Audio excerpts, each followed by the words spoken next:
All right. Today is going to have to be a quick one because I've got about an hour before some Star Trek is in order. So let's see how far we can get. Dumbo octopus. You enter a large cavern full of rare bioluminescent Dumbo octopuses. Oh, those are cute. There are 100 octopuses arranged neatly in a 10 by 10 grid. Each octopus slowly gains energy over time and flashes brightly for a moment when its energy is full. Though your lights are off, maybe you can navigate through the cave without disturbing them if you could predict when the flash of light will happen. Every single one has an energy level. You can... Oh, hey, look! That thing we wrote, like, a few days ago, or, well, that I wrote and Nick's improved comes in handy.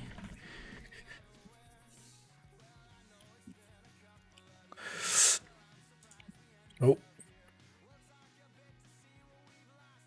very nice, though. So the first thing we can do is do grid equals util. What did I do to hash map? I think, yeah.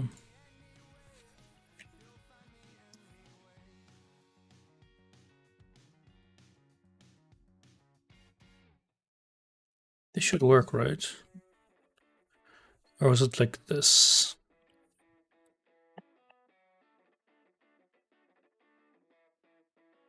Ah, well. The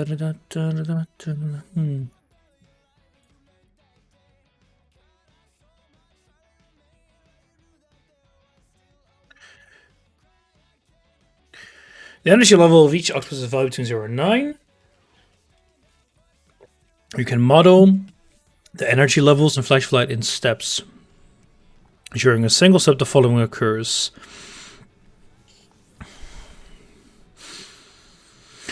First, the energy level of each octopus increases by 1. Any octopus with an energy level of 9, with an energy level greater than 9 flashes, is increased energy level adjacent by 1, including diagonals.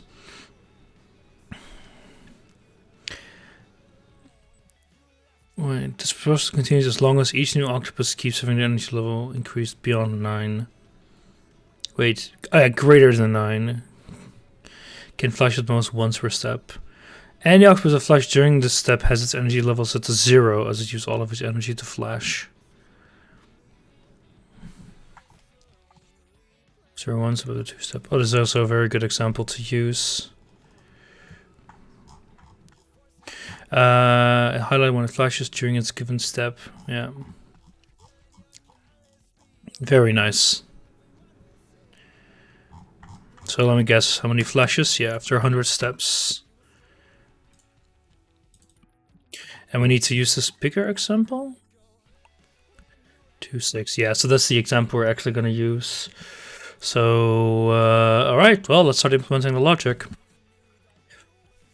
So we're going to grab day 9 here, because it's very similar. So get adjacents.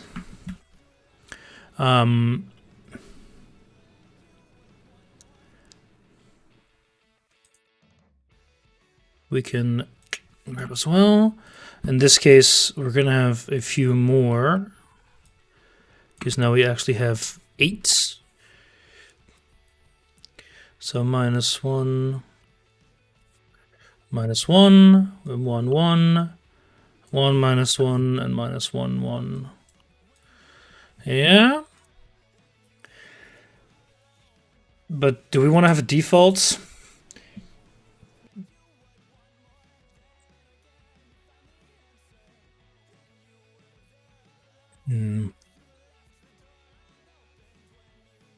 All adjacent octopuses by 1. Yeah, no, we need to be careful here.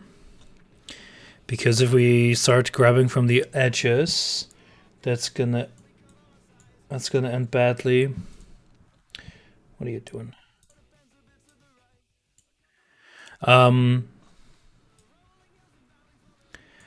Because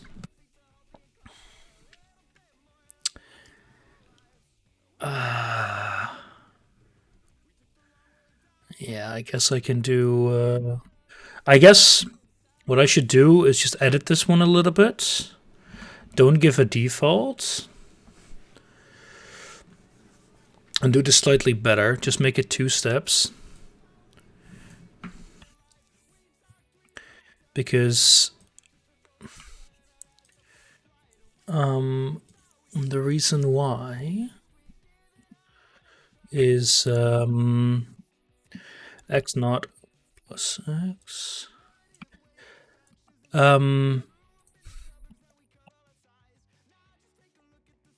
Because what I can then do is actually filter much more easily, because I don't think I can filter these in one step. Because basically do this.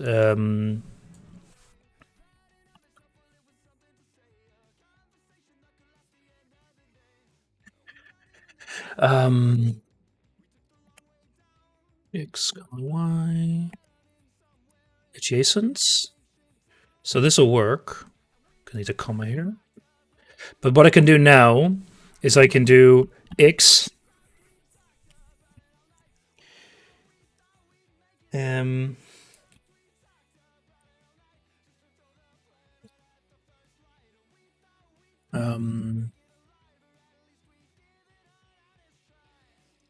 I mean, it's easy. It's like X is above 0. Y is above 0. But how do you determine the edges? I guess you could have it pass a max and a minimum, but that's a little bit annoying.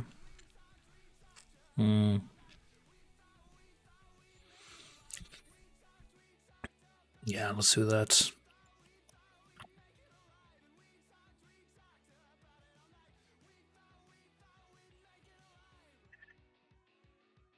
Because what I want to prevent is filter right undefined.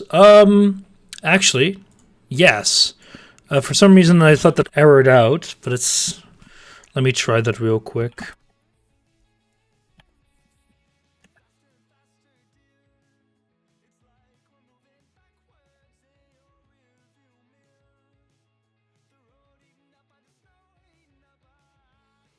Maybe I'm just. Yeah, see, this is what you get. You get bad key. It doesn't pass anything on. Oh, but of course, I can just do. No, I know what you mean.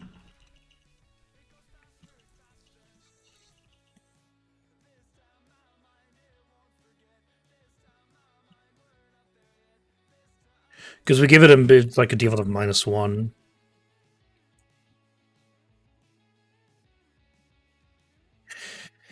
But and then I just filter.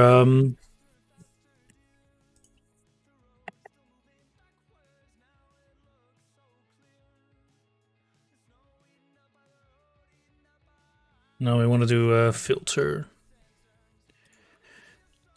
Yeah, exactly. That's a better idea. Right. Why are you blue?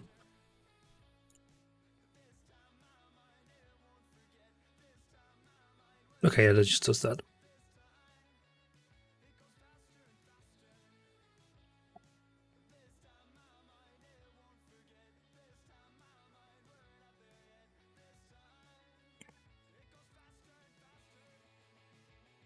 Yeah, so just do. Oh, go away.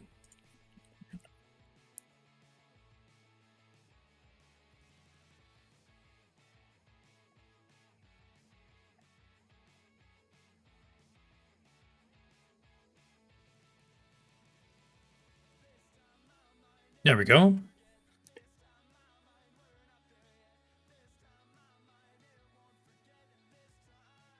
Slightly better, yeah. So yeah, so firsts of each octopus increases by 1. Wait. So every single one increases by 1 first. Yeah, so that's what I want to show here. Like you increase the one in the middle so much that it flashes again.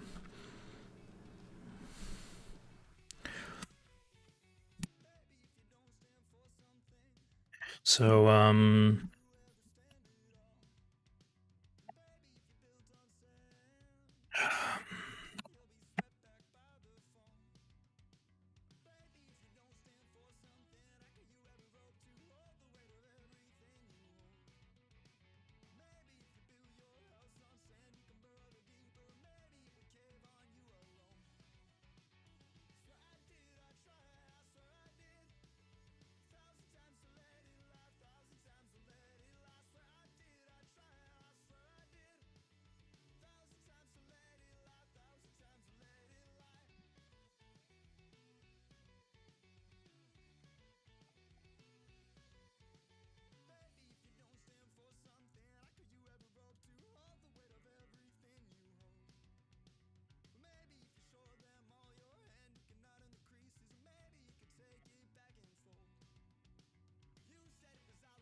How many do you want? 100, right?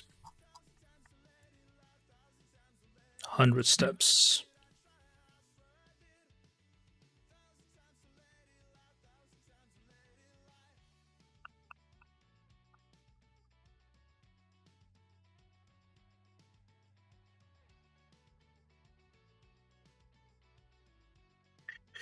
Okay.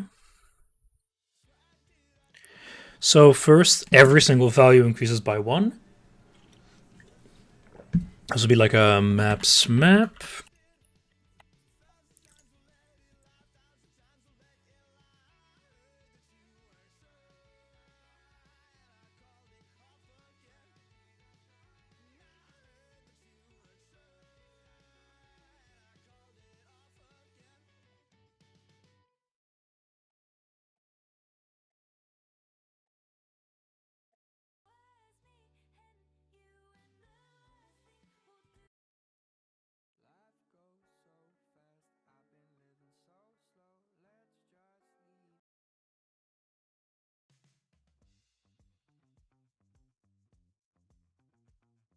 Russian sensational turmoil. What is this?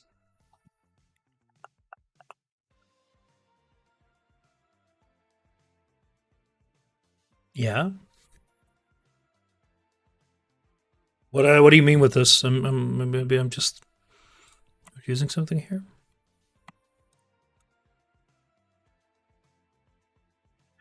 Yeah. So first, everything increases by 1, and then we do a filter.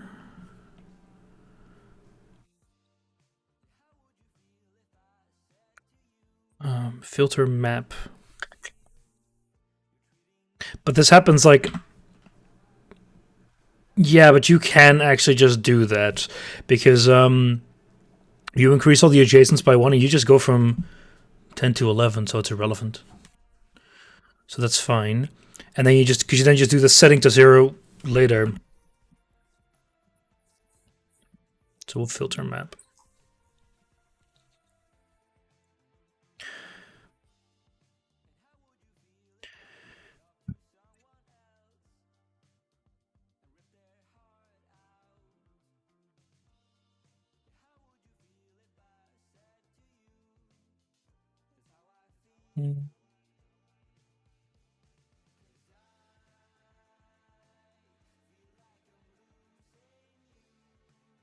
If fun returns true, the association is copied to the new result. If it's false, the association is not copied. If it returns true, new value, the value key is replaced with new value. Yeah.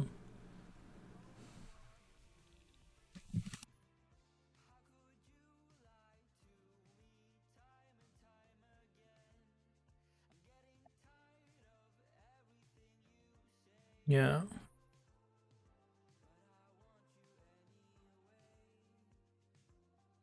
But we don't want to filter, we just want to map. Because we don't actually want to remove all of them.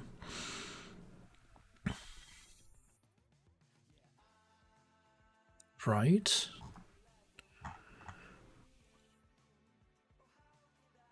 No, but you can do when is atom trophy tune underscore phi sphere remainder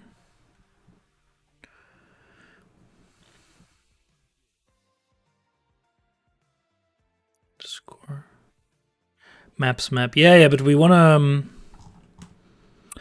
I guess that's true. Um.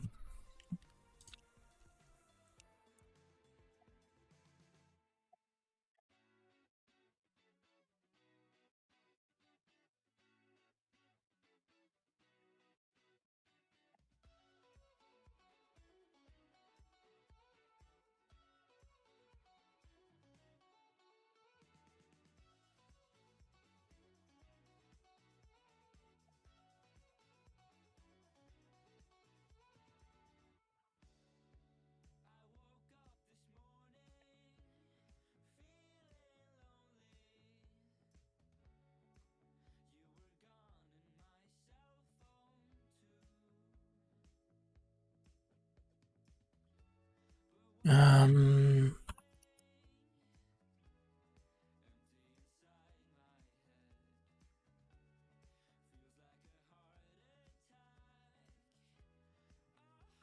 But now this is a gigantic fucking side effect. Yeah, that ain't gonna work.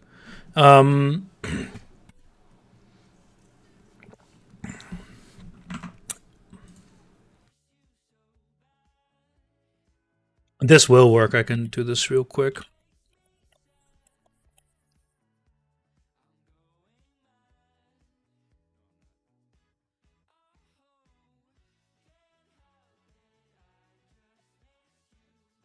See, this will work.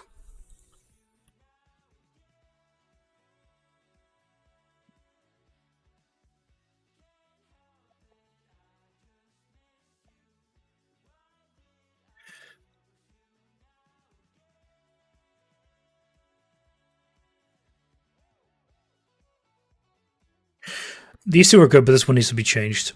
Because what I need is I basically need to get every single value, and that I can do. I can just do filter. Yeah, I can do that. Let's do it that way.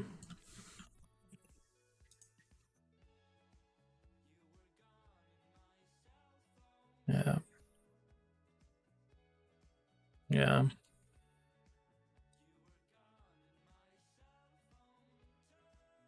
V over 9.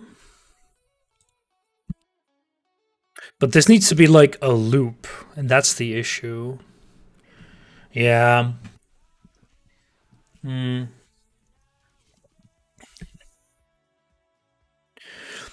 But that's okay, because you can just keep reiterating something like this.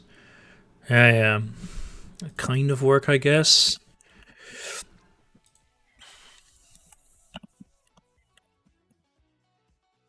You kind of want to just do a while loop. What I would do before is just keep processing flashes until there's nothing changes anymore.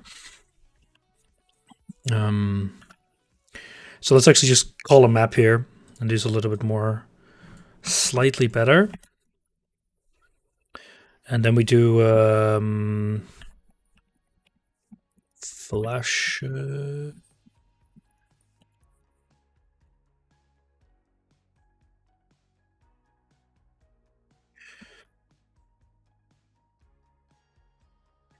And we'll make this actually a duplicate that it returns. Because I want to also reassign new map.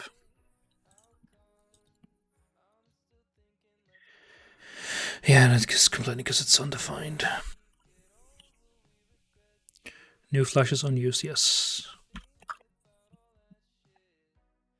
There we go.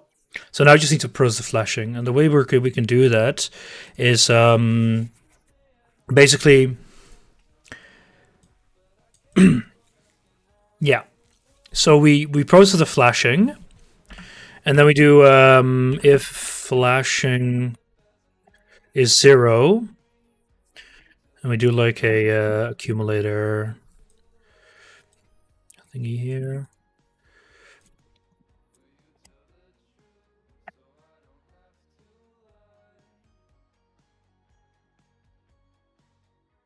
Yeah.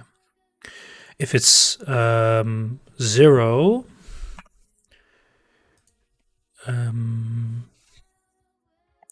then just return accumulator plus flashing. And if that's false, then just do it again. just do it again. And we're not done yet, so don't worry.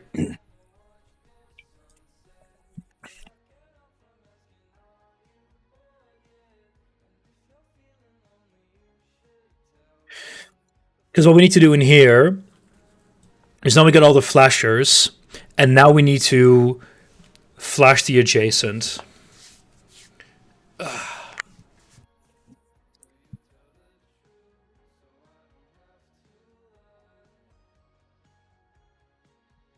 Yeah, I hate them. I really dislike them. But it is what it is. That's Erlang for you. We can, I guess, do that already because we're already getting the adjacents here.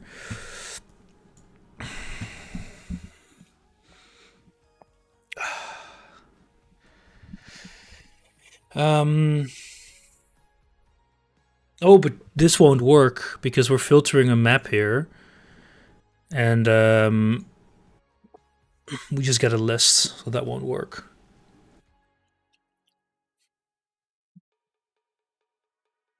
Yeah,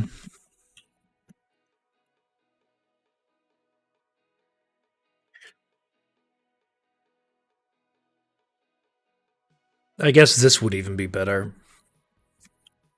There we go. This line won't work. You'd have to do this because what we get here is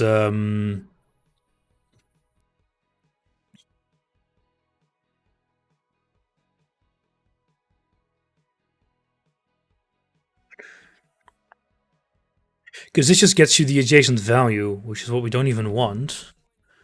Um, do I even want the positions?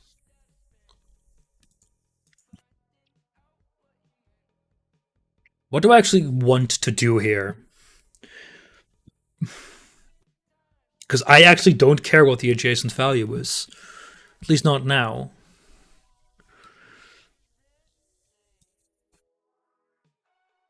So,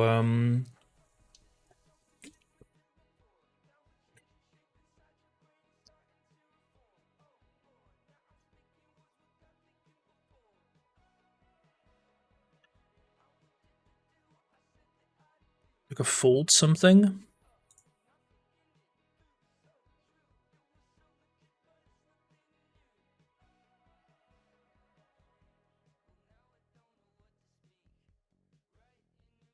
So I need to say what I want to do here. What I want to do was go over each of the adjacents, all 8 of them, and increase their value by 1. So I can get the positions very easily. Just do that like this. Then I want to update that by adding 1. So it's something like this.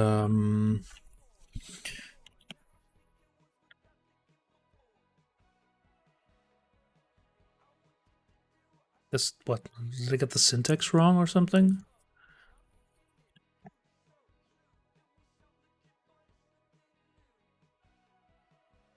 This is the syntax, right? Yeah, here, update. So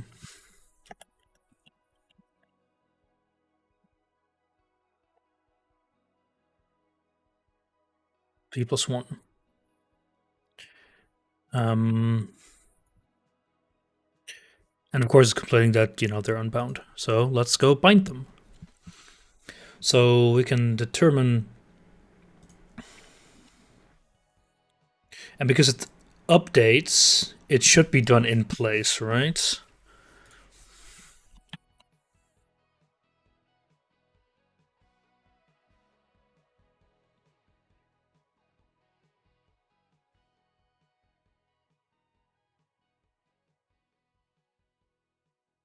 No, it's not done in place.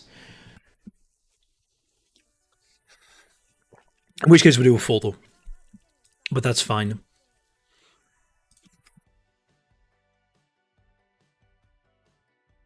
Ugh, okay, fun. Because a fold just grabs a single value, right? Accumulator in, yeah, okay. Key, comma value. No, but we don't want to. We don't want to do a lists fold because a lists fold is a little better because we're not actually folding. Let's fold L. Oh, different. Okay, it's fine. Yeah, it's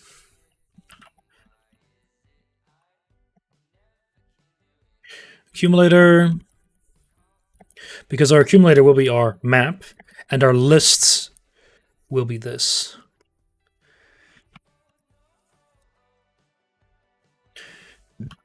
And then at the end we just do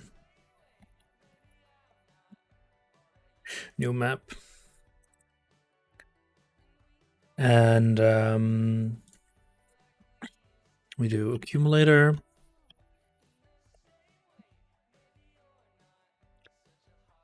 Oh, this is gonna be kind of ugly.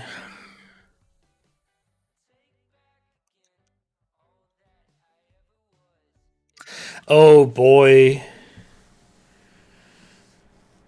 No, this is worse. No, no.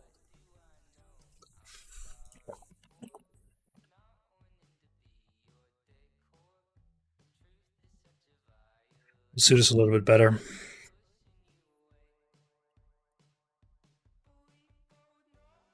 Um, um,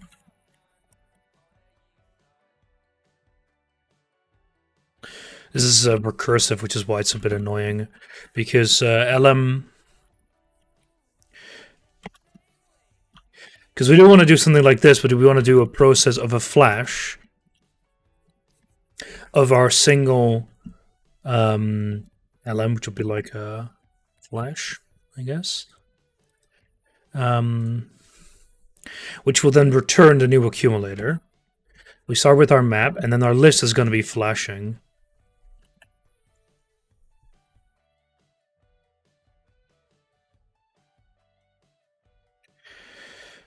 And this will be maps keys of flashing.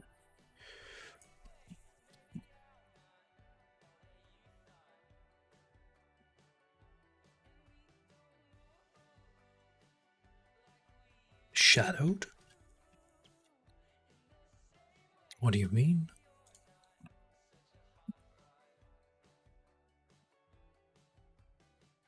Oh yeah. Here we go. Process /1 is undefined.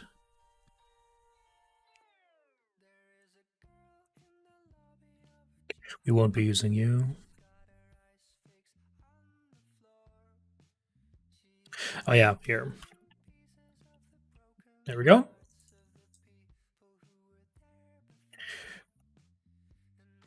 So this repeatedly applies the flashing.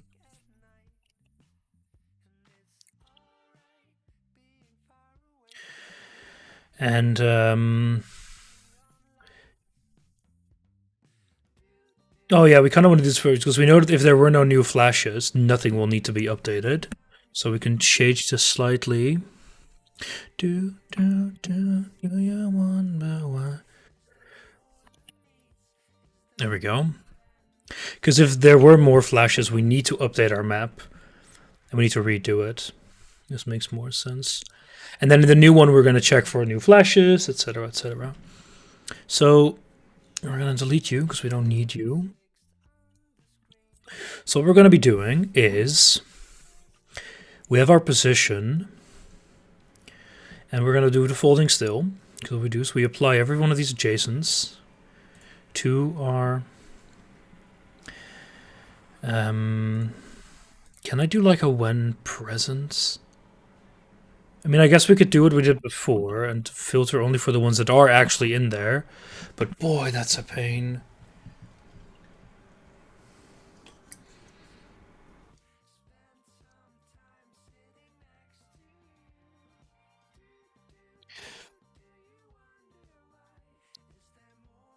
No, I guess we would need to. Yeah, okay, let's do it that way. And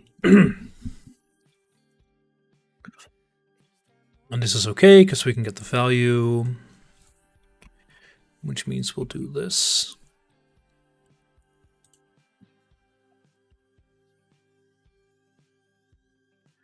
Do, do, do, do, do, do, do.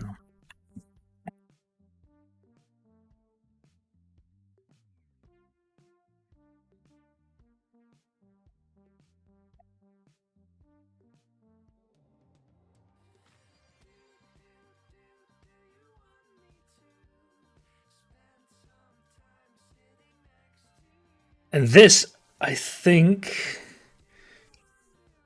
Should not make a complete list, but I'm a bit scared.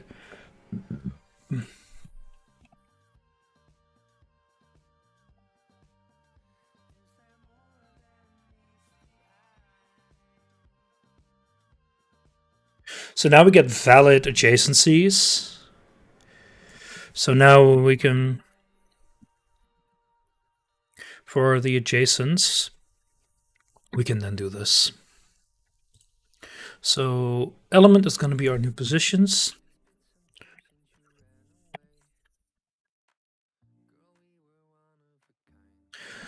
Oh, I hate this. This is absolutely atrocious.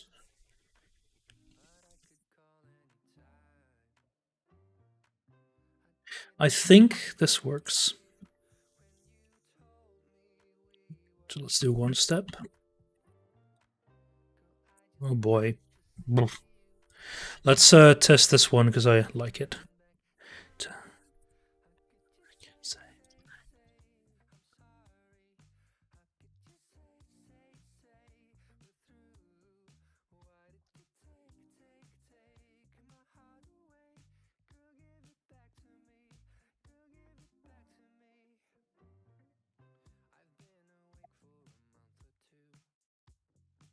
Good.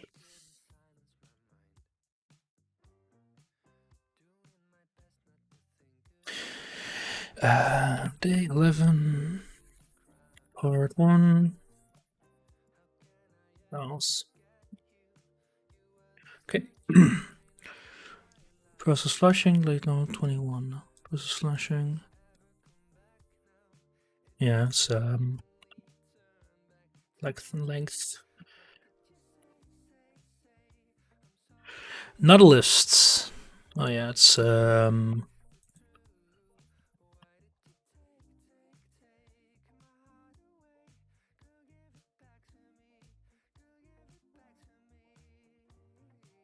I don't like this already. Taking way too long. Oh boy. Let's check this. What you meant with the does not equal one? Is that another way of writing it? Not equal to.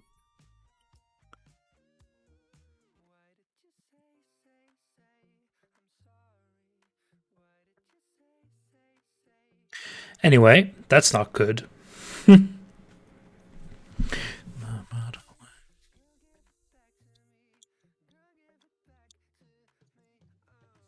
Oh man, I need some kind of pretty printing for this. Oh, that's horrible. I need some kind of prints. Nick, so you have a function for printing a map?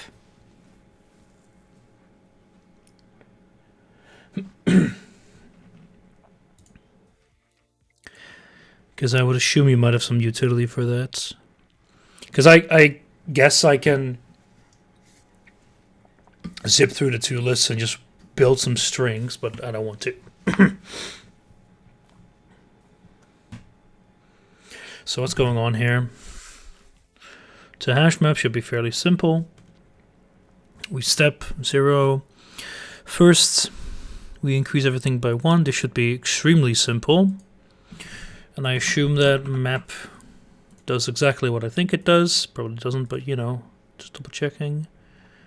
Map. Here's some new map. Yeah, that would explain a lot.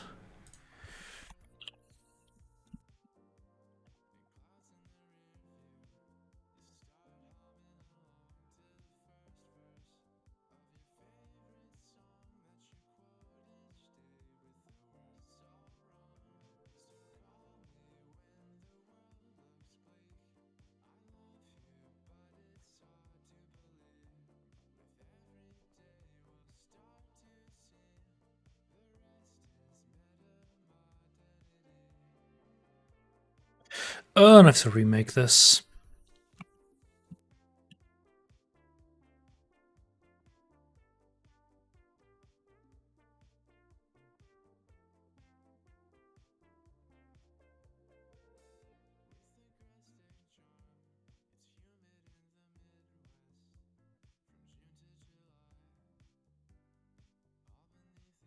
Um.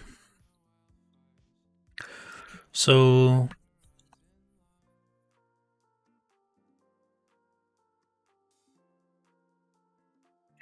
Bantu must return value to be associated with the key. Yeah.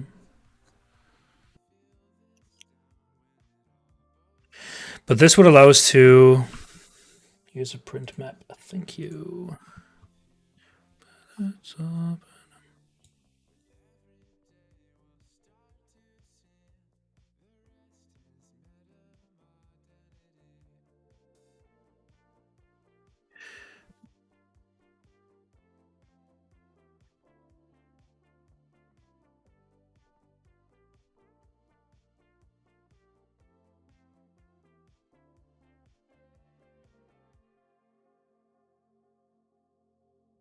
Yeah.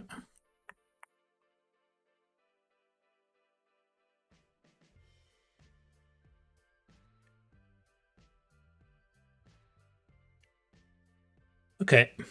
But in this case, we want to just print the character and not per se actually have a special mapping. It's going pretty crummy today. But it could have been worse.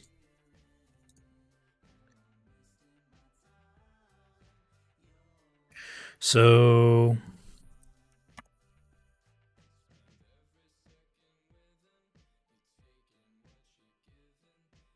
yeah, I think it keeps flashing infinitely. I think the rule to only flash once isn't implemented properly, but I'm not entirely sure.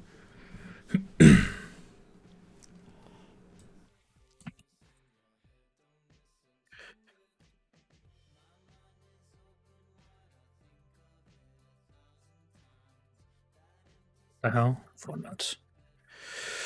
And this will be a map, comma. Is it min x, min y? Yeah. Comma, comma. What's the size of what we're printing? It's just 5 by 5.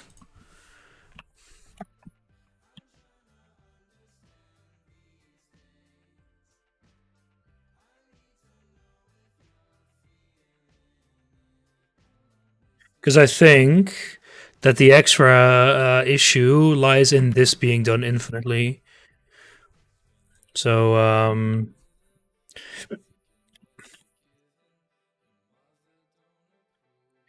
oh, this is really the worst. Okay, what I'm going to be doing is just this. So I can just, there we go. Now I can just,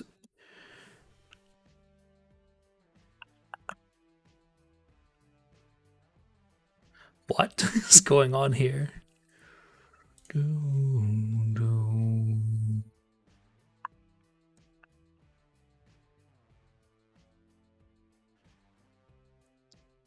Why is it just printing faces? What? And these days.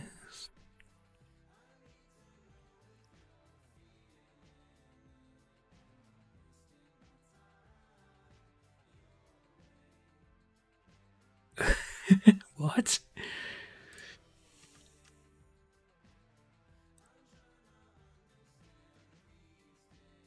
I mean, this is exactly how I would have written it as well, but ASCII 0 through 9.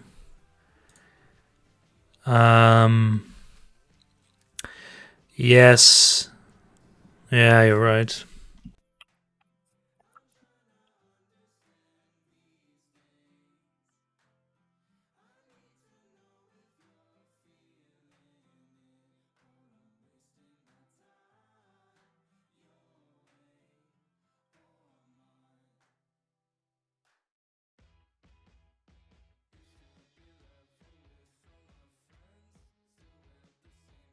Hey, what is that? What the hell is going on here?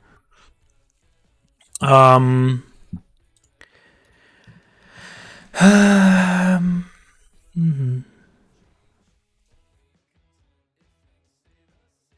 Interesting.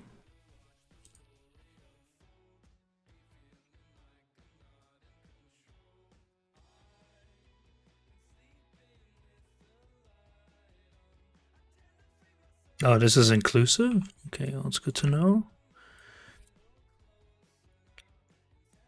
Wait, what? Hey there, Franco. Cheers. After 9, sorry. Okay, yeah. That makes sense. Look at your beautiful Triforce there. Isn't that nice?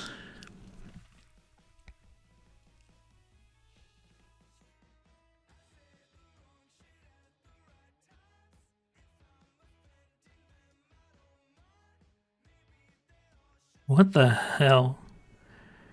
What the hell is going on here? So obviously we're infinitely looping. The only place that could happen is here. So what's going on? So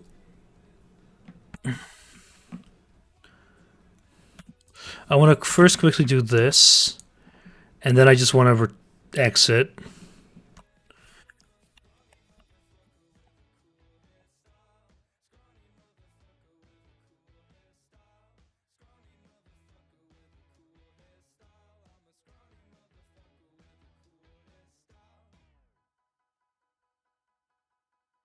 I was gonna say, what happens if I just do this? This would just work. I can imagine it.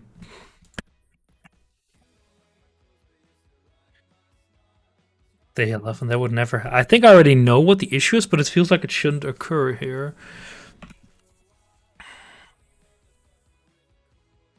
Yeah, I guess I can just do this real quick. It's gonna complain about not being used, but I don't care.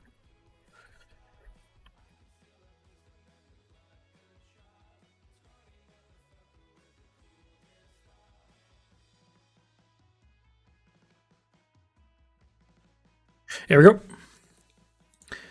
Oh yeah, well I do actually need to print new map. No, I need to see the 11. Here we go. So the first step is looks to be correct, and then what I want to do, and then we do U. So let's start processing flashes, my friend. I just uncomment everything here because I know this, because this is only a single step, and then we return.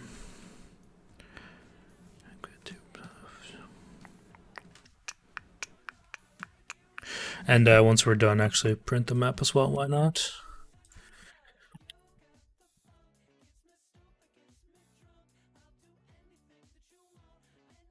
Why not? So we print it. So then we filter all of the values that are above 9, which in this case will be 1, 2, 3, 4, 5, 6, whatever, some number. It's not 0. Good.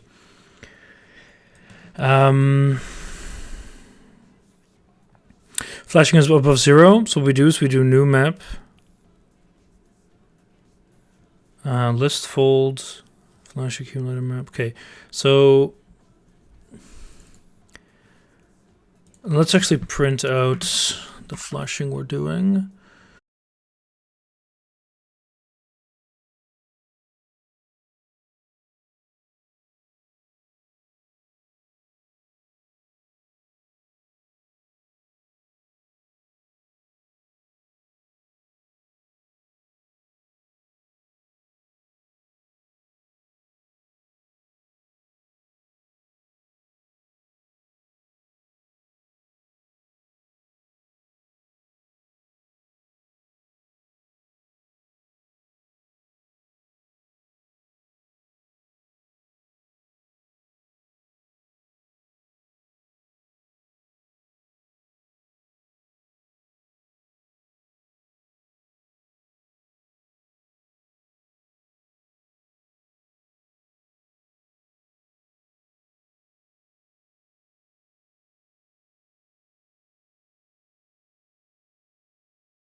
That flash during this episode's energy level set to 0. Yeah, okay, I know what I can do here. Just do like flashed.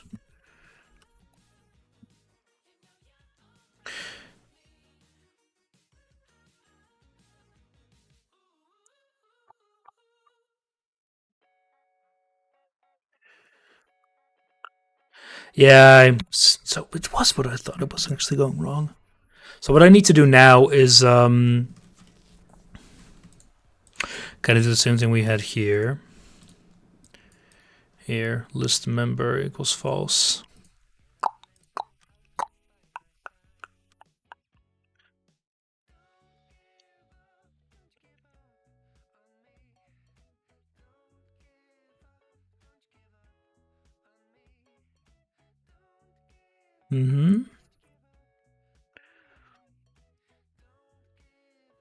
So this is like above 9. And then flashing equals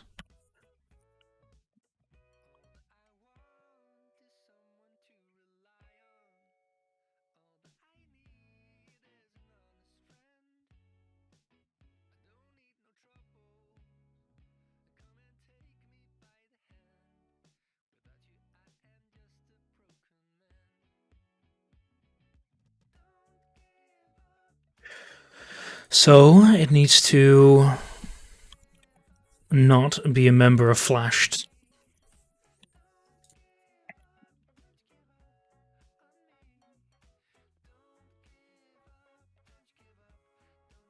And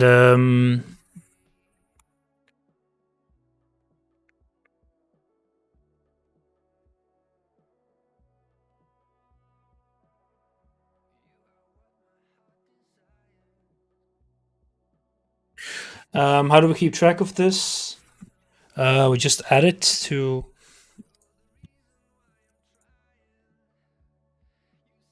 Yeah, because we can just do flashed plus flashing. Do I do that here? Yeah, I just get the values like this.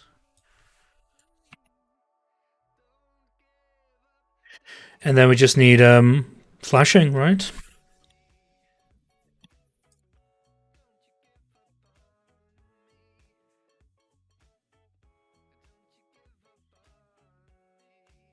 Batch generator.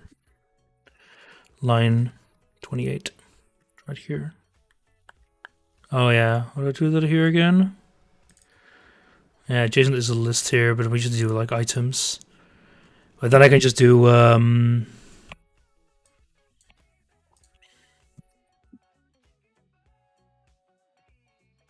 but I never care about the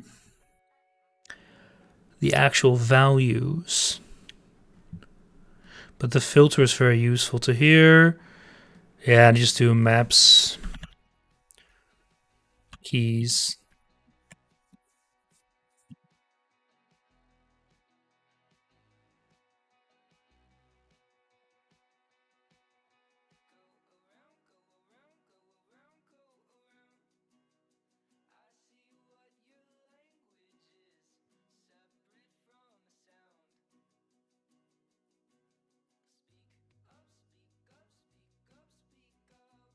Yeah.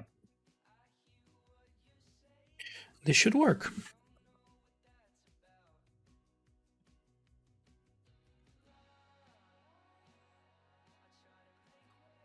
$39. Oh yeah, whoops, process flashing. Because what you need to return is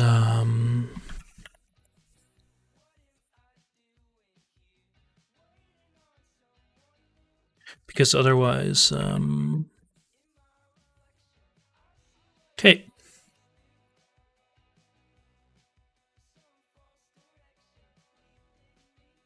Because basically we did all the flashes.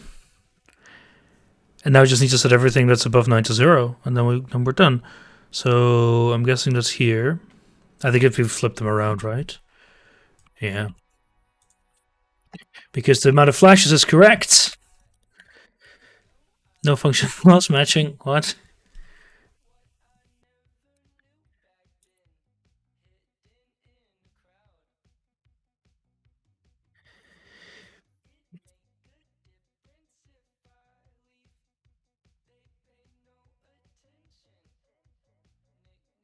Wait, but what's the issue here? Line 40. But we did it. We did it. So let me just give me this. No function class matching. This might look worse than my code. It's just because I have like prints everywhere. Just ignore it, please. It's a bit sad. Like this is, I can delete that basically because I'm pretty sure we're done here.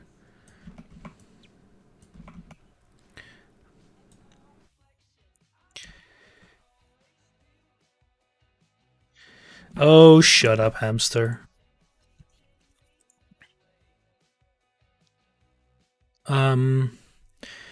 What's going wrong here? No function class matching dstrip 3 fun. Oh. What?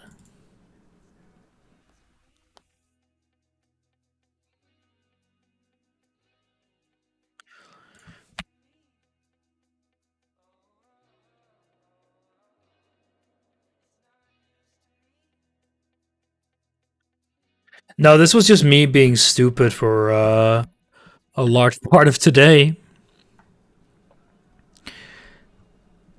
But what are you complaining about?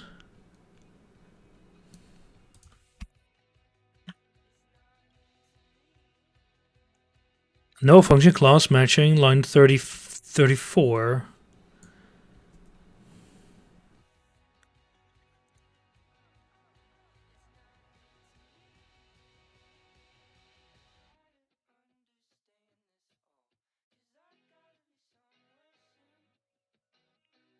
What?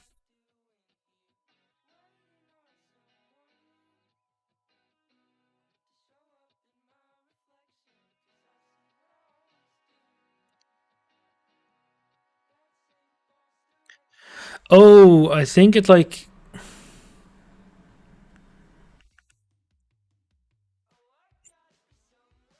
Oh, yeah, I see why. It's complaining about me using map very poorly.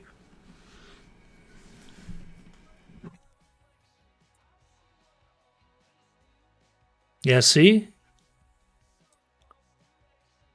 Because I need to have another case. I'm just being stupid here. Yeah, so what we just do is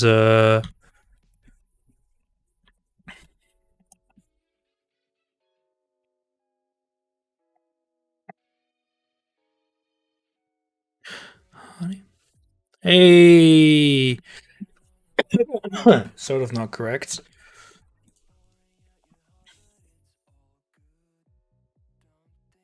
We got the flashes right. Just the question is, why is this way? Oh no.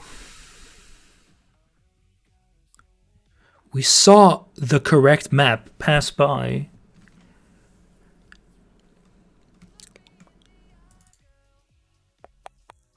So map goes to new map. Print it. New map goes to newer map. Newer map goes to newest map. Oh, yeah. Yes! There we go.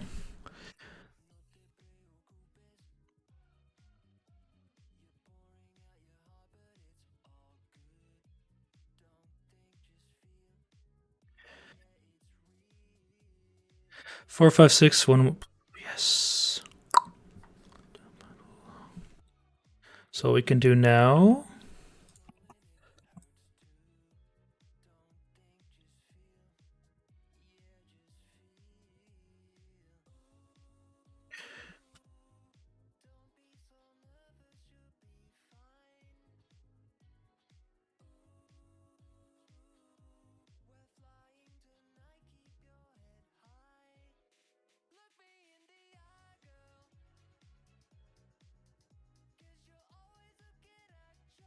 There we go. 2 lines pass. Finally.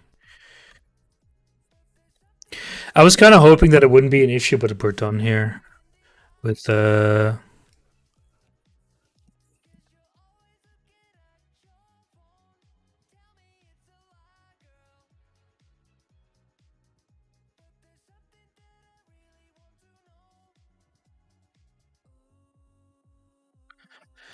It seems like the individual lights aren't bright enough. You might have a better option. They seem to be synchronizing. In the example above, the first time all octopuses flash simultaneously is step 195.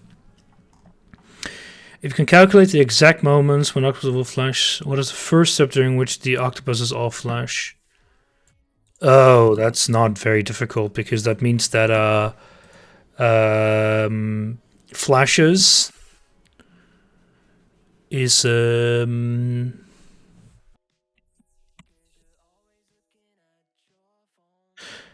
but this might take a while. So this is like 195, right?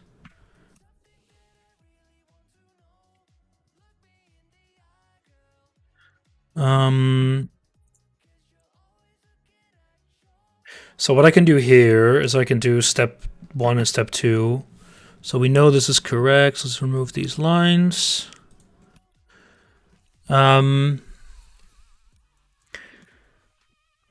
Just make a new step.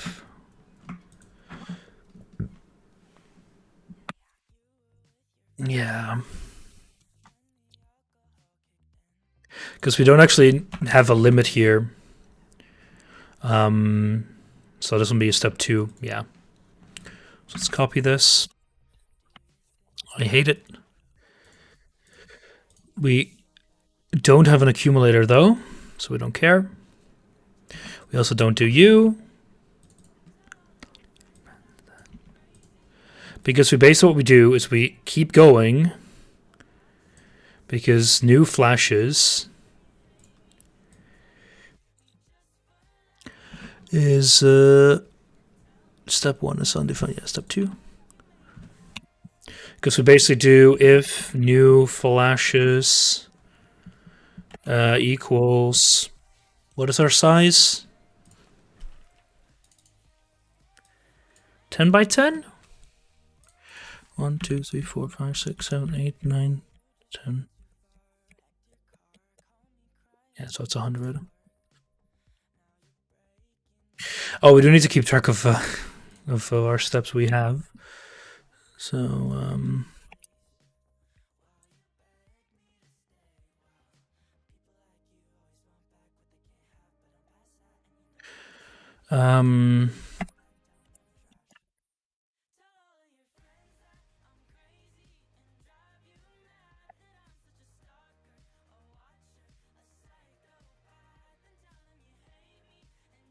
there we go.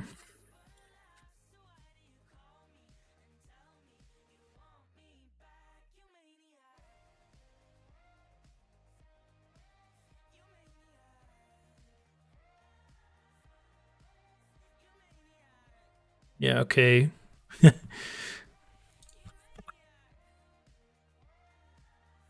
There we go.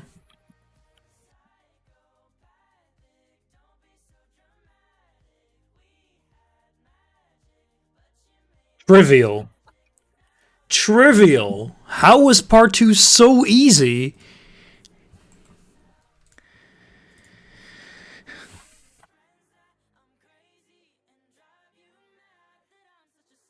Man, that felt slow.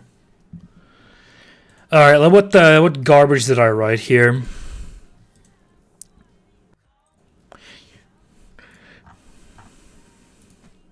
So a lot of this I feel was caused by just Erlang being very annoying to run like this. You could have solved it really poorly. I don't know. How would you have done that though? How would you have solved this in such a way that you wouldn't have this answer just in between? Because it's literally just quit out once you're done.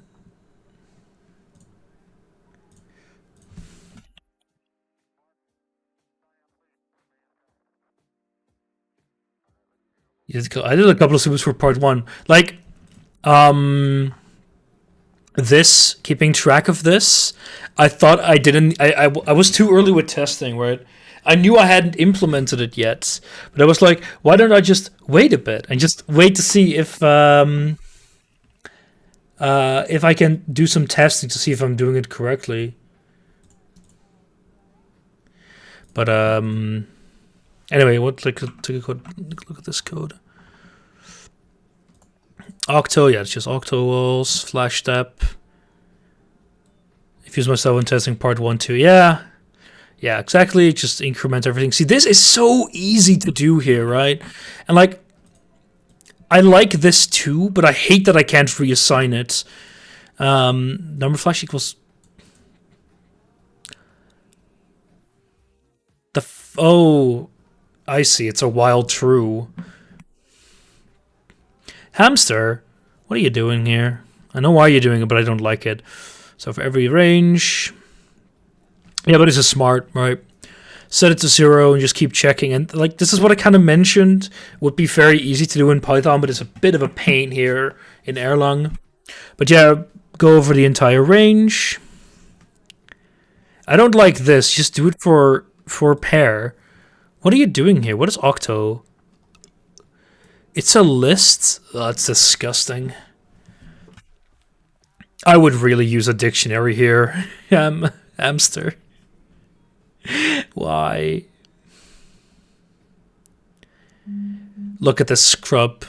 I'm going to actually use walls. Wait, what is octo walls? Everything's laying out wrong. Me at the world between the feet. But yeah, this is kind of what I did as well, but it's fairly smart here. dx is not 0. That's a way to skip that. Yeah, I know.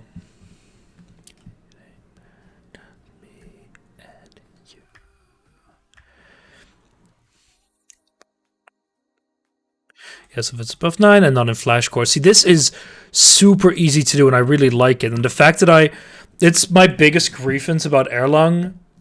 It's best. It's mostly so you can just very easily iterate over it because then you just do for octo comma value or like brightness in your dict, and then you iterate over everything, and it's really nice. And you can also iterate that. You can also modify that on the spot, as far as I know. But yeah, having to do this weird ass crap where you have to like do this filtering, I don't like it. Is edge case. That's easy because I can do that here, right? I filtered all the edge cases by this. Saying, oh, if it's undefined, then just do that. And you could do that here too, but just grab a default dict and just make it 0 or something. Or check if it's in there.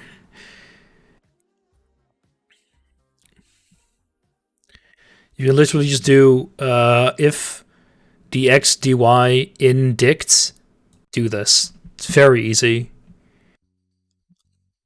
To be fair, making a linear array out of 2D arrays is fine.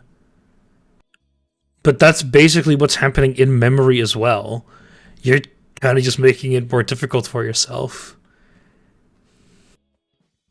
And yeah, for flashpoint and flash chord, you so that's at the end, and you set them all to 0. Although this you can just do for flashpoint and flash chord, if it's over 9, just do 0, so you don't actually need to keep track of these. But because you have a list of them anyway, it's fair to do so. But this syntax is very useful. I need to use this more often because I think I can simplify some of my logic with this. Tape of you. I don't have 2D arrays or dicts. Fair enough. But like I said, like a 2D array is just is it's just a linear array in memory, so you're just shooting yourself in the foot. But the rendezvous. No, but I guess.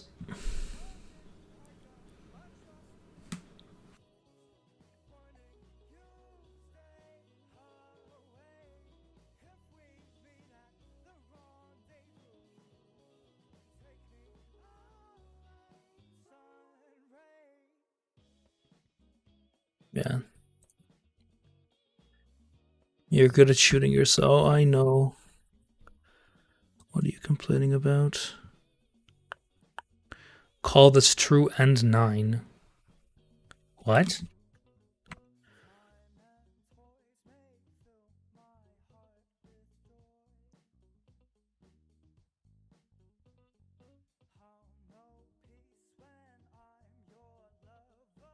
Oh. And also, what the fuck? Oh, I love shooting myself in the foot. By the way, Franco, tomorrow you're getting a double slot to start with the catch-up as well. On fire. Also, because the week after I'm going to be in Hamburg, so we're not getting anywhere. But I'll probably do during the week if it works out. My rust into. But yeah, just informing you. So tomorrow you're going to get a slot, two slots from 8. Okay, so that's already a bit better. Map size flashing. Okay, stop traveling. We're going with my sister to the Weihnachts to the Christmas market in Hamburg. Stop complaining. Do I need? Yeah, I just need to do that. Because there's no globals either. Otherwise, I would just make this a global. But you can't reassign it anyway. Imagine having relatives. Yeah, imagine. Yeah,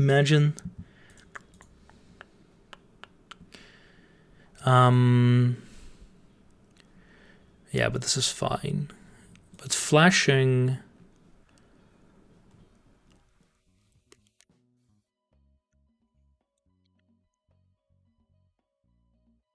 I think I can make flashing already the keys by making this a filter map.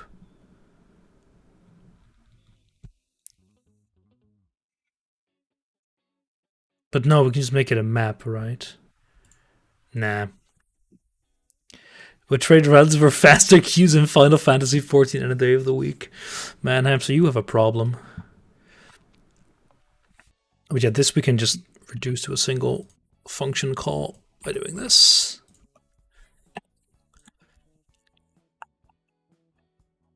Unfortunately, when you do an if statement here, you cannot actually refer to something in here unless.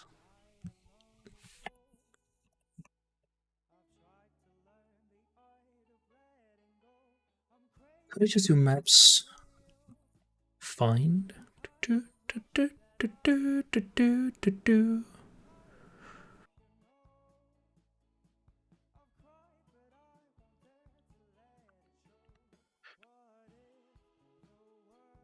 Oh, goes.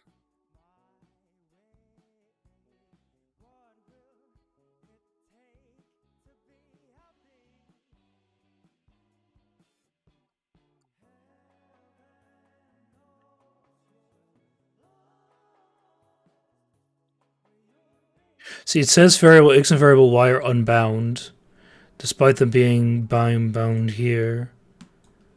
Which I see, this is what I find strange. Why is it unbound? It's an emotional addiction.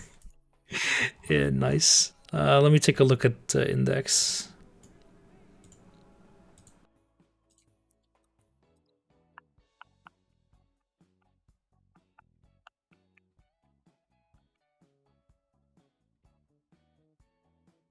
List comprehension.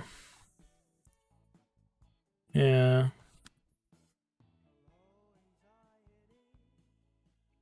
Sorry, why are you complaining that x and y are unbound?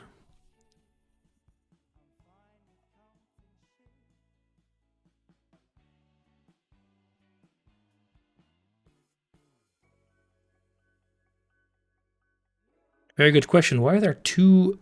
Oh, I see why. You're being a complete and utter moron. There we go.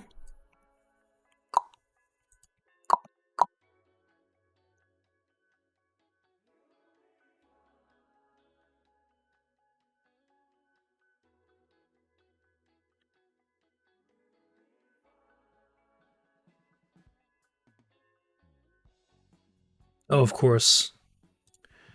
What is find to find us again? It's key comma map. Yeah, of course.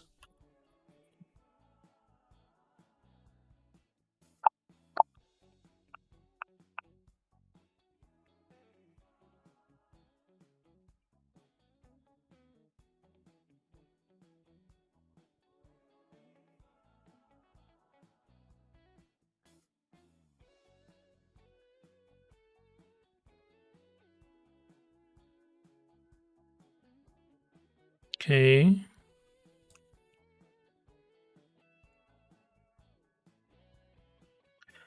Wait. But get adjacents.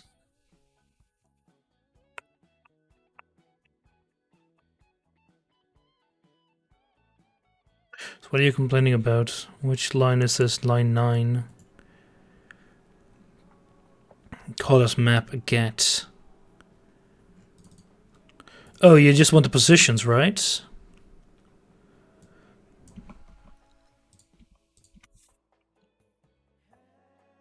There we go. So this is simplified. So I'm actually going to remove this line. Yeah, I know it's cheating, right? Because what I can do it in here. And then we can do the version we had in day 9.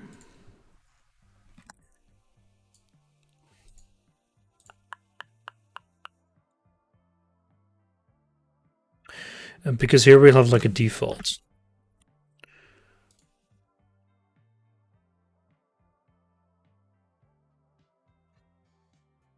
Oh, let's look at get adjacent positions, for which there will be no default.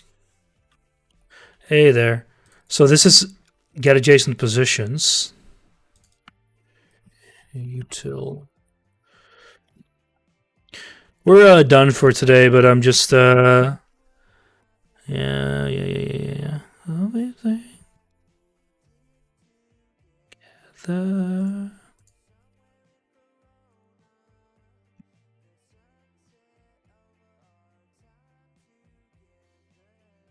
what do you complain? Oh yeah, because you're not exported. Sentimental. See util maybe? You dingus. There we go. Today was okay-ish. I made a bunch of mistakes by going too fast. Like I didn't implement one line because I wanted to test a bit first, which caused a bunch of headaches with infinite loops. And because it's a bit of a hassle to get back into the terminal, that slowed me down a bunch.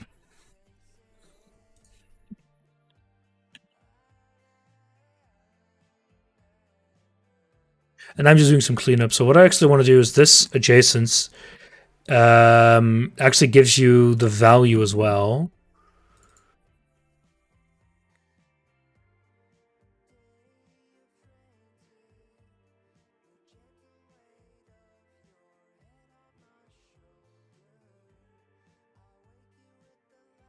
So this then also gives you the value, and I figure I'd want something that also so this one I can give a default.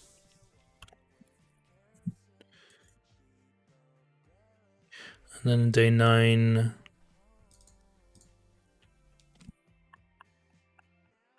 give it a default of 9. And then what we can also do is we can call it without a default.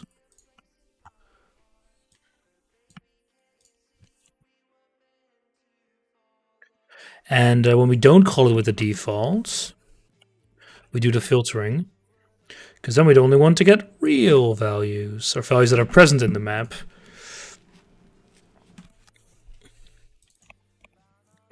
And we can do that by doing the same thing we did here.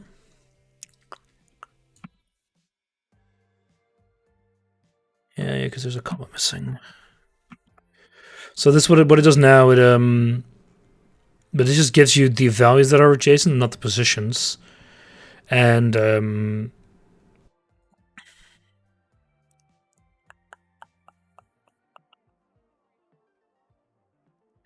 It's like kind of just do it slightly different, which is a little bit annoying.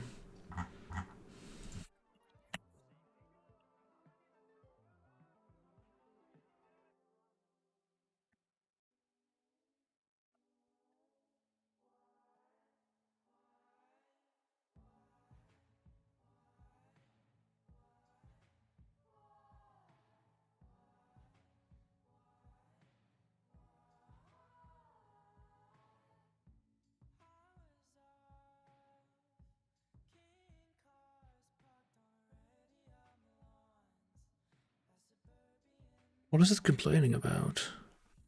Badly formed define?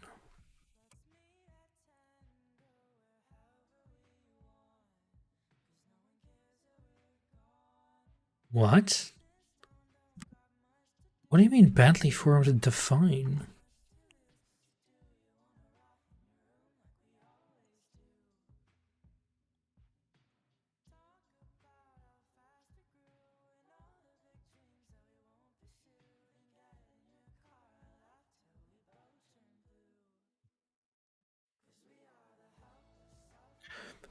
Very confused at the moment.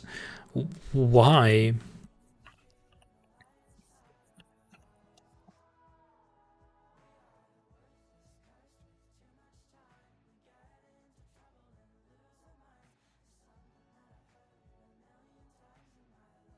Oh, is it because like these values are the same?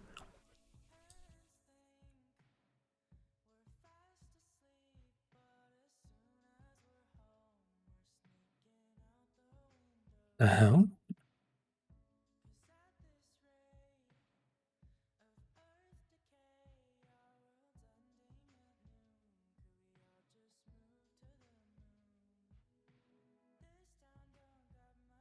Um, what?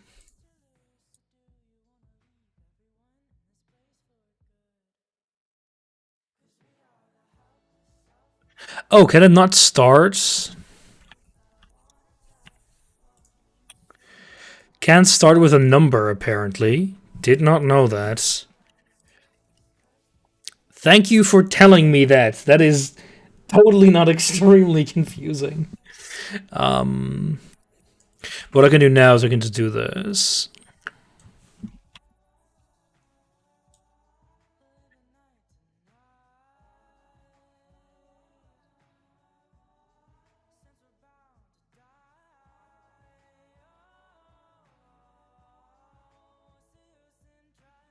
Because what I can do now is I can actually have a match, which goes like this.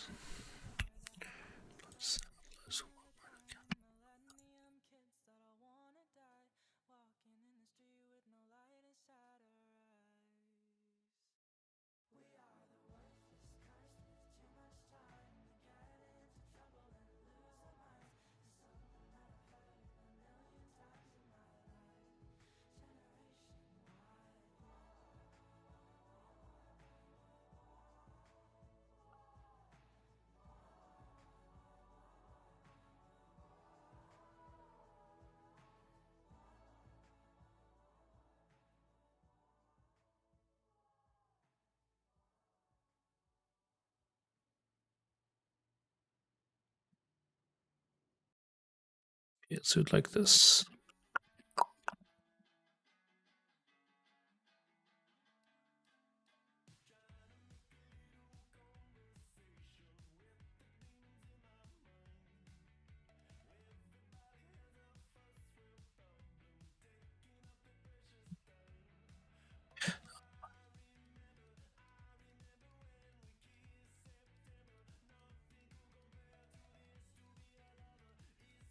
So now to make it work properly here, we just say this, and we want edge 4.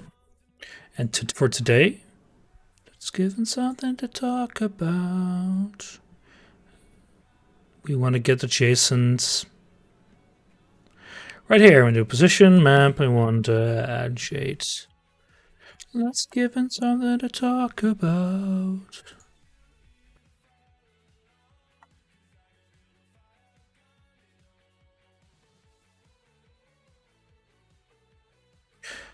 What?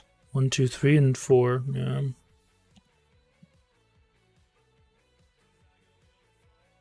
There we go. Doesn't clean up a ton, but it makes it a little bit more flexible for the future. So is there anything else here that we're really mucking up? I don't think so, really. This is a bunch of duplicated code here. Like both of these lines are duplicated, as are these. But the logic, the step is slightly different, so it's like... I mean, I guess you can put these two lines into one function call. And I guess you could put this and combine this into one. Yeah. The thing is that... Yeah. The weird thing is, like, you kind of have to, like, keep track of the two separate answer values. I think it just gets a little bit too messy.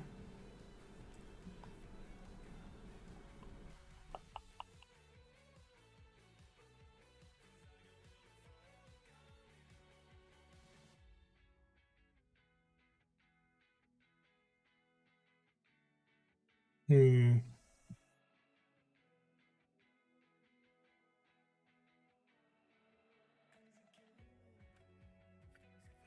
Um, let's take a quick look at some other solutions.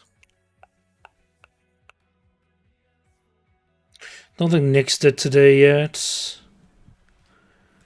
After should have. Oh, he made a GIF as well.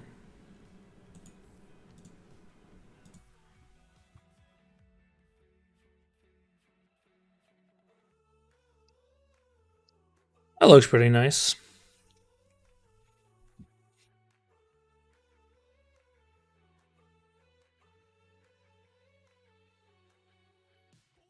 Color palette for visualization.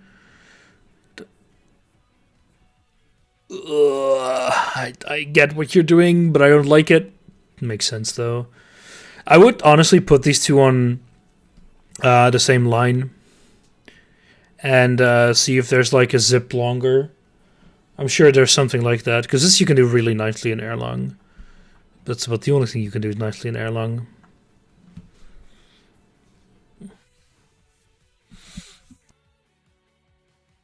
Yeah. What is do? Is really do? Why is it do? Freaking you and your goddamn variable names. Highlighted equals C for C's. Yeah. Oh, this is a dict. Why make that a dict? Did you make a dict? Yeah, you see, he did make a dictionary. Good boy. Flash links highlighted. Increase numbers of flash into so flash doesn't go highlighted.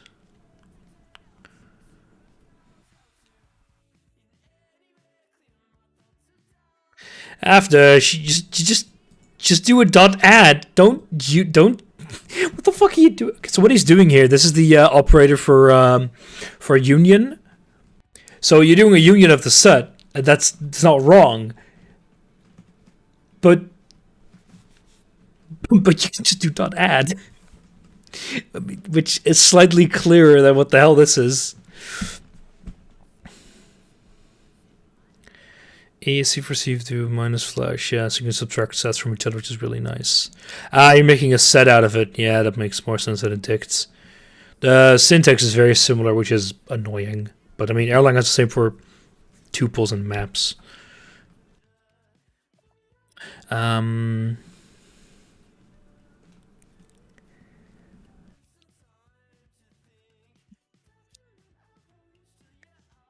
Do you really think those are meant to be clear? And of course, like, what the fuck does A mean?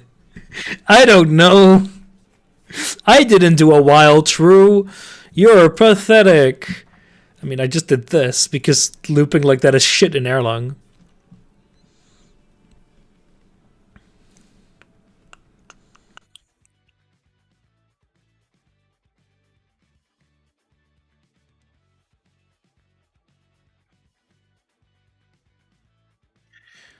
But when we set flash to 0, yeah, foreseeing flash.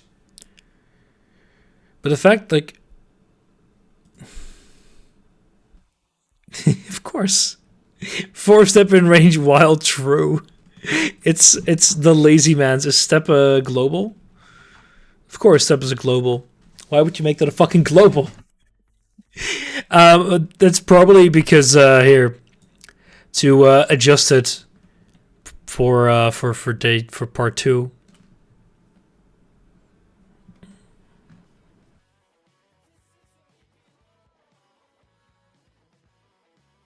Wait, so if all v equals 0 for v and do dot values. So yeah, if they're all 0, that's horrendous. Just check if your flashes equal the number of... Why?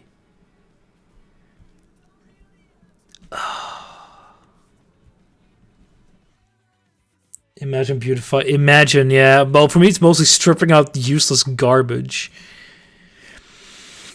Yeah, I guess I could do the same to unify it, actually. Let me... The tests wouldn't work. So I prefer it like this. Got more useful things to waste my time on. Yeah, let's go to the subreddit and see what they have for us.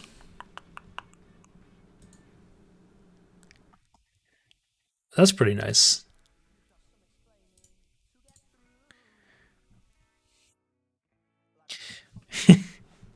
There's always a game of life, and I pretty like it.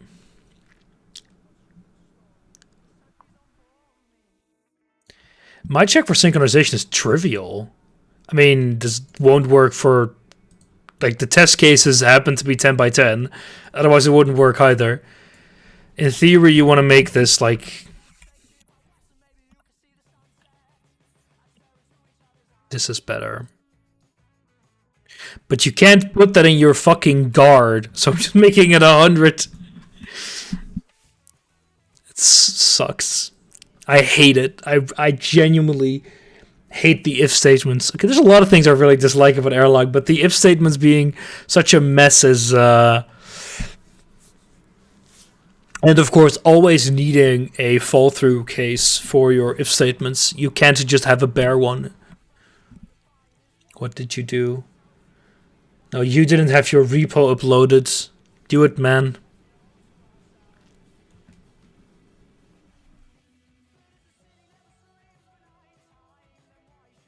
This is pretty neat as well.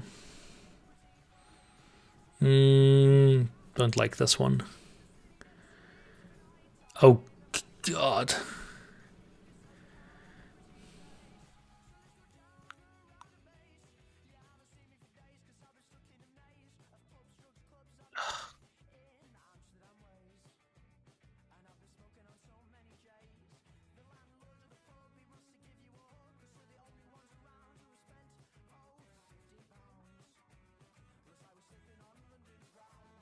I guess the one way you can very much optimize this is if you know that every single value is a 9. You don't have to increment it. But how would you do that? I guess you could keep track of like a frontier of some sorts.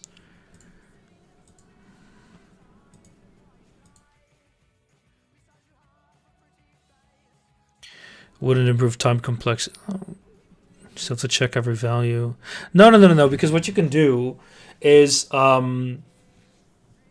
So because it can only flash once every single cycle, if a 9 is surrounded by 9s, it won't change any of them.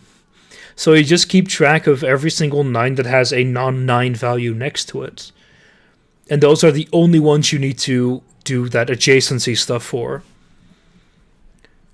And sure, it wouldn't improve time complexity technically speaking, but in practice it will execute.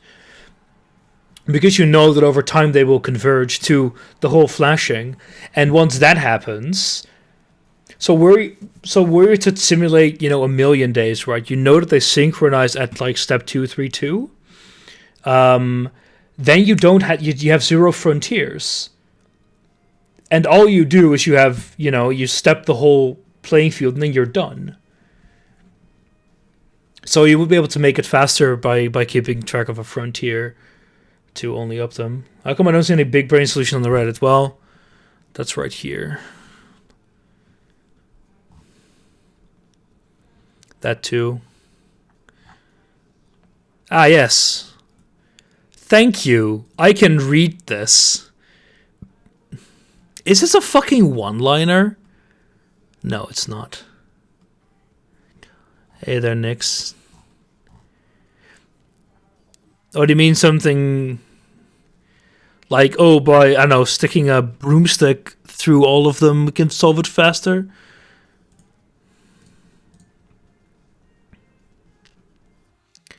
My day 8, and I did real quick offline. It was pretty nice.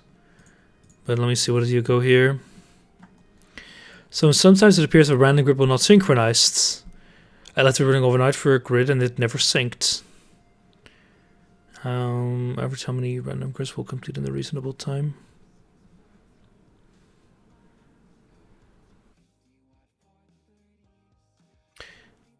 So we use a step count.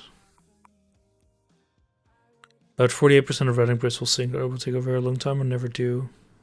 Interesting. So to generate inputs, they had to have something. They found you a 6-cycle loop.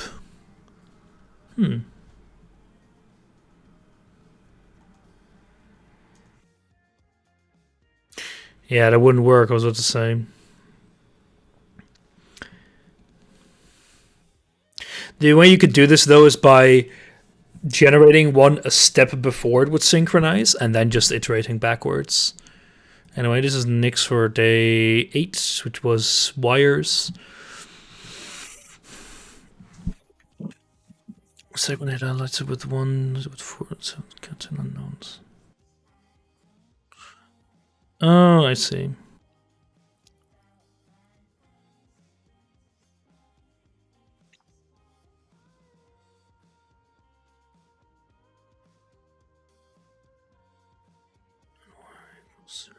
Look at this. Look at these actual if statements. What a guy.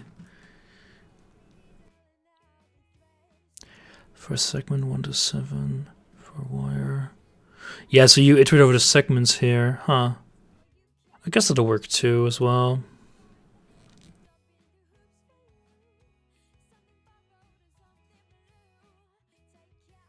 Yeah, so what I did a bit more messy, you do slightly, well, spread out. Found twice?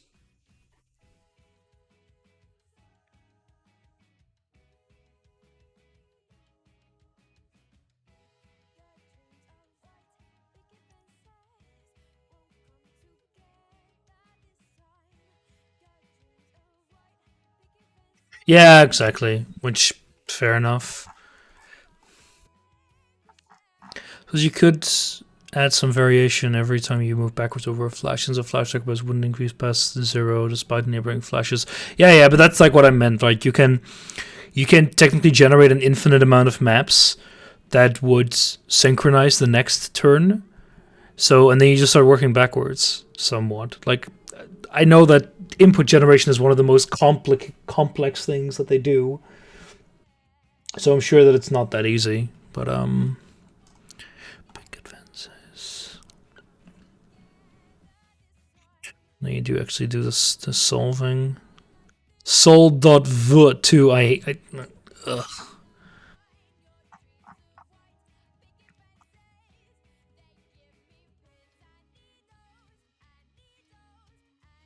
So you just have all the signal patterns. Factor review 8. Do you do the logic on all of them at the same time, or do you do logic? Where do you call do logic here? Signal patterns, yeah.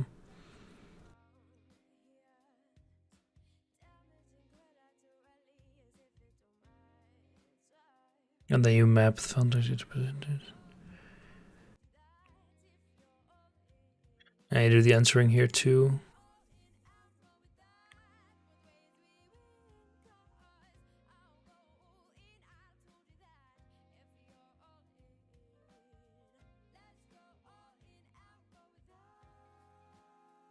I like Rust because of its concept, but I don't like reading the code that much. It's because I'm not that familiar with it, but the syntax is just, same thing with Erlang. Syntax is not familiar to me. Maybe I'll do Rust next year. Probably a good idea, actually, to do Rust next year. Yeah, I can kind of see that. But it looks like Rust is like Erlang with functioning fucking if statements and more memory safety, which is mostly you forgot to add U8 or I size 32, is it right? This shit. You don't function guards. No, I mean like shit like this, right? Like I can't make this map's size of new map. I have to do that in another one, and that's atrocious.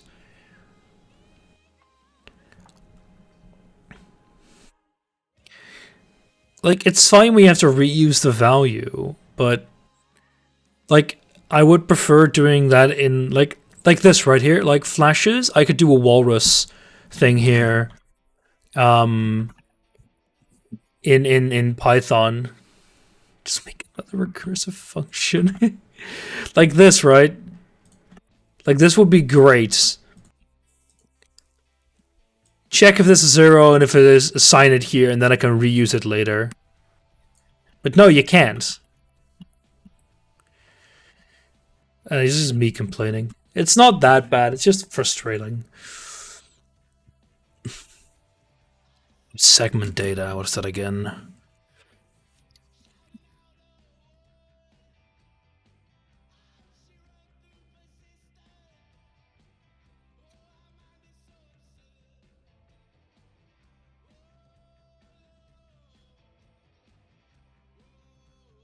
If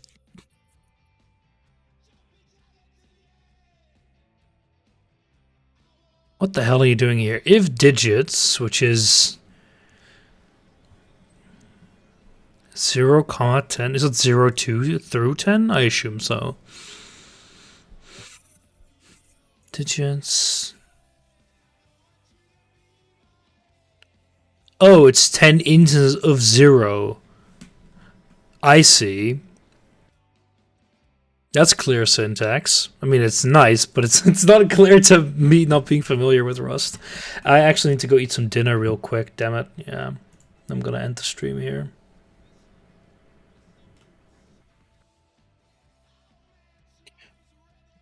Let's take a quick look at your day 9, because I'm not going to be able to filter through day 8 so soon. Low points. Solve is your input. Stuff, what do you... Test, okay, don't care about those. Yeah. So you're Bassin, enum of uncharted wall, and a charted. Adjacency. What does use Bassin : asterisk mean? To me, you can use them as like bare things. I just use wall. It doesn't have proper syntax highlighting here, so oh well. New solution, height map, input lines map. Yeah, this is the same stuff. Flat map. Yeah, okay. So enumerate. So this is just mapping them. Yeah, so not very interesting. Just a height map. So for low points, grab all of them. For adjacent, actually doesn't want adjacent, but yeah. If let's main. So it's adjacent height. Oh, this is assigning it. Yeah. Yeah, I mean that I got, because you just enumerate over all of them, which gives you a yeah, iterates over all of them, and that's x with your b value. Yeah, it's like zip with sec. Yeah.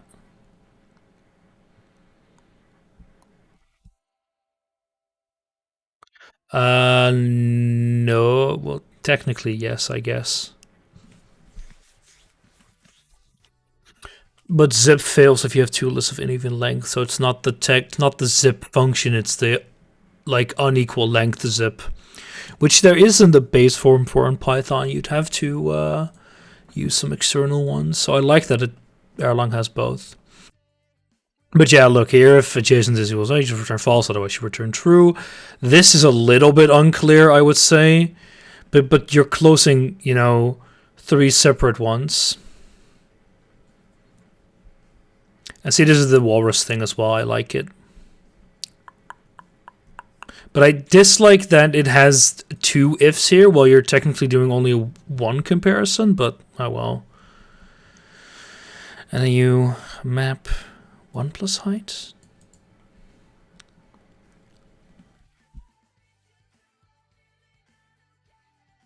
Oh yeah, because it's 1 plus the height. Yeah. That was the answer, and then you sum it, and you got all the low points, risk levels. So for part 2, you got you iterate over them. Yeah, so you match them as well, and if it's not there, you do an uncharted. Oh, but then you do, yeah, so you do wallet uncharted, so you kind of do what I wanted to do with my, just make it white and black. Base number, bit sizes. Some uncharted points. Ah, okay, I see. So you basically, just going to be a rough guess, you mark any uncharted point and expand it out. So bitter fill, states, uncharted. The low points from earlier. Yeah, exactly. Which would have given you points to start from as well. Points from uncharted points 0, business point 0.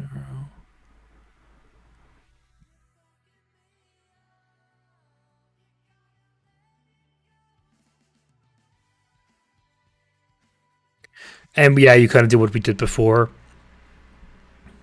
And this is just this code is very similar to what I did as well. What everyone did basically.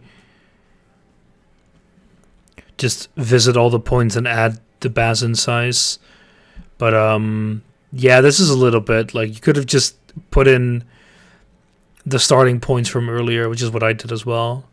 And sort, and you take 3. Is this hard coded?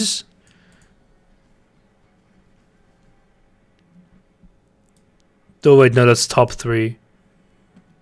Oh yeah, this wasn't the median size, right? Wasn't it? Wasn't this like...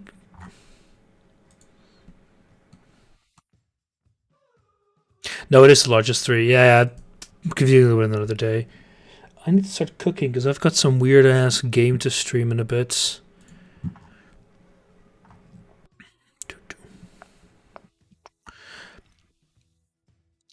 What's the private leaderboard? Oh, we're in a one with the people from my Discord and a few others. Did I install the game?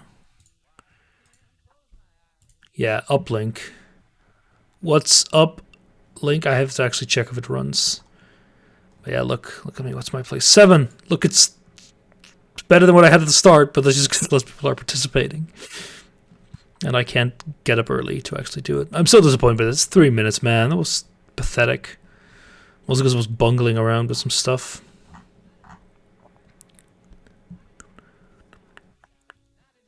Yeah, I'm the last of all the people who are doing all days. I'm still below Dennis. Oh yeah, easily. I mean, no, not really, because Marvin lives in Germany, which is lives in the Netherlands, so it's right next to here. But he just wakes up at 6 every single day. Like you can see the time it took people after waking up. Shill is, I think, American, so for her it makes sense. Marvin, German. After she's Russian, then it's me. Dennis is Dutch. This is Hamster. He's a Russian as well. I don't know who Zavin is. So yeah, Hamster and Aftershev and she'll have the advantage here. Because for Aftershev and Hamster, it's like 8 in the morning, I think, because they're GMT plus 3.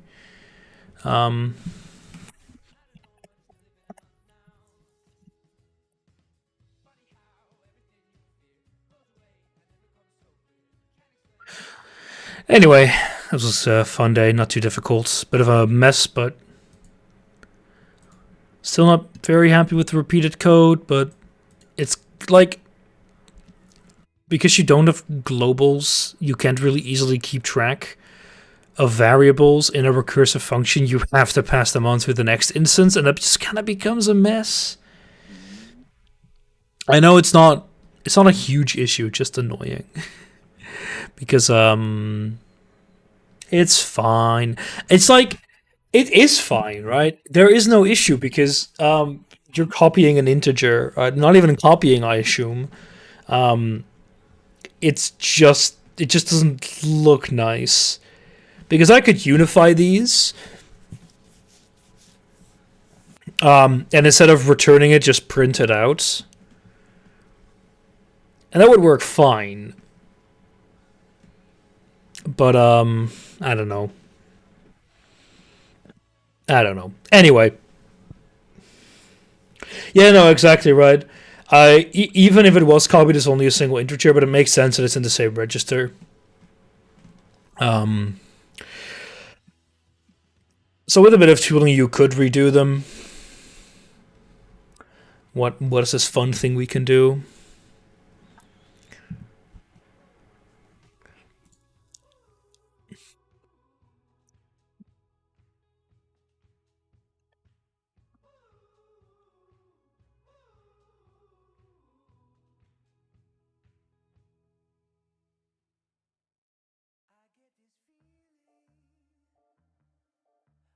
Are you sure?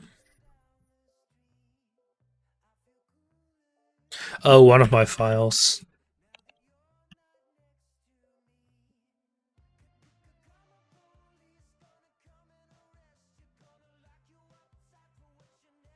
Oh, is this like the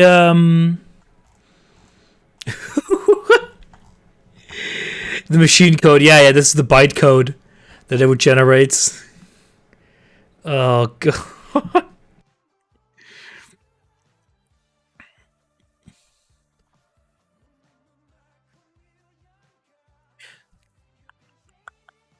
Ah, so that's why we get these labels every once in a while. Well, you know, and now the love is gone.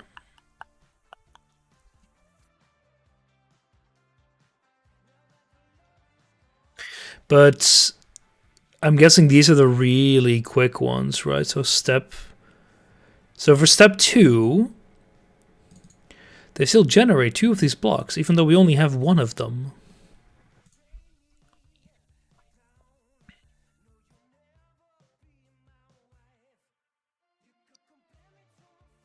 Function. Test is lesser than. Interesting.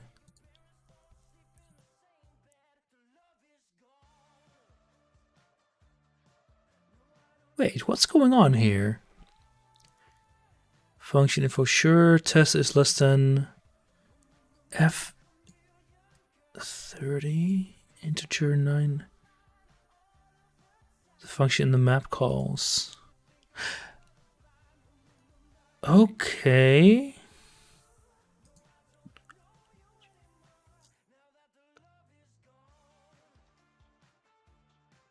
Oh yeah, here you're right.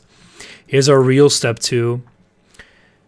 And here we get our list on integer 300.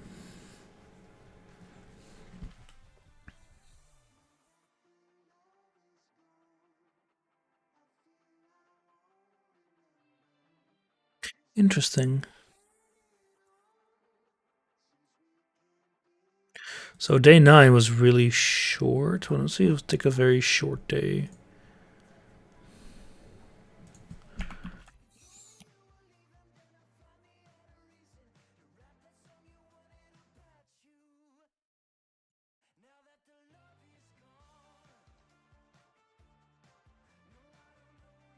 No, not the one, the beam.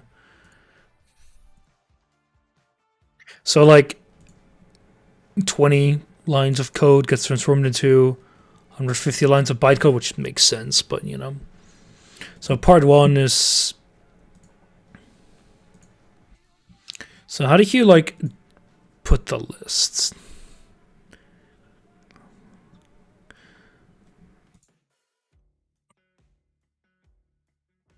Allocate 0, 1 line allocate. Okay, sure. Column 5. Test list any nil.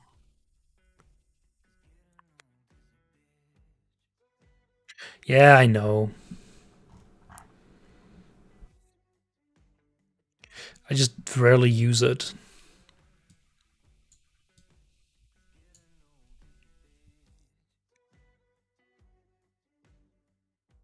Part one is, yeah, so you have the, because it should push this to the stack first. Well, I don't know if it's a stack-based language, so.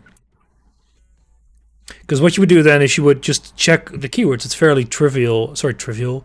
Remember that book, I think it was you, maybe I read it on my own, like how to build a compiler.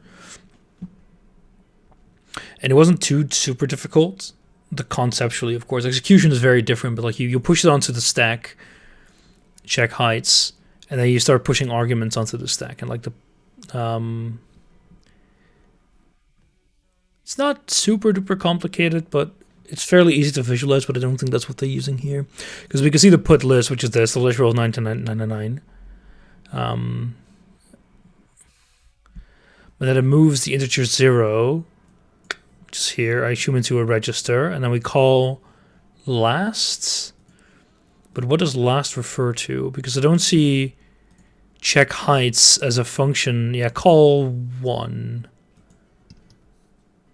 I assume that means like you?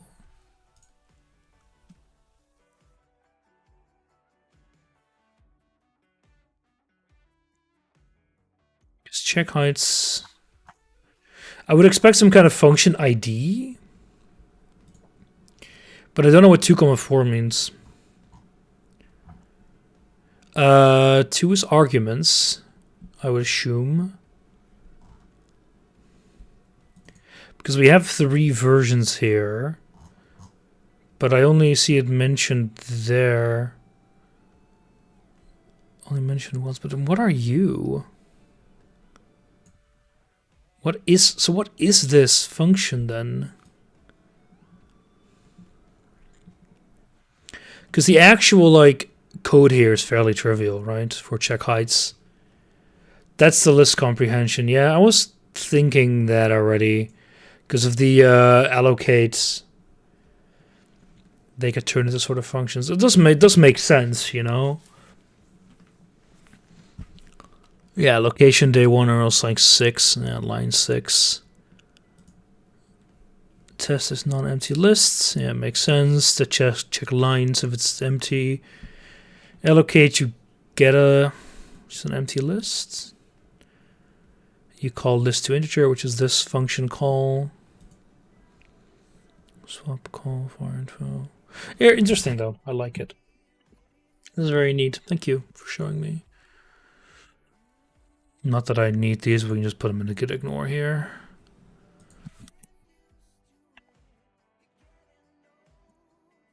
I need to eat dinner. I'm already too late. Anyway, that was good. See you guys tomorrow. See you in like 20, 30 minutes. I'm gonna go eat some soup. No, go away. Gonna go eat some soup, and then I'm gonna stream some of this. I'm probably not gonna rise on the leaderboards though. Unless for some reason I start waking up early and getting very low scores, it's not gonna happen. Alright, see you guys in a bit. Cheers.